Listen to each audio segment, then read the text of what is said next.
passionate about, my football career, playing against a wide variety of Hall of Fame quarterbacks and running backs, and just having a great time, just a thrill of a lifetime to compete against those guys. And of course, my military service was a passion of mine. Let me say this, that I was a private in the National Guard before I was ever a pro football player. I was a private in the National Guard before I was ever a professional football coach. I was a private before I ever body slammed the Nature Boy, Ric Flair. I was a commissioned, brand new second lieutenant way before my first snap in the NFL.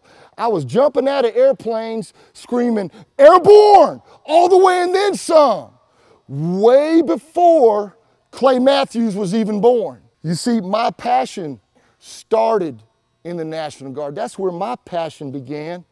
Find your passion, find your love, find your fire, and leave nothing back. Go for it. Give it your best shot. Thank you all. I appreciate you having me.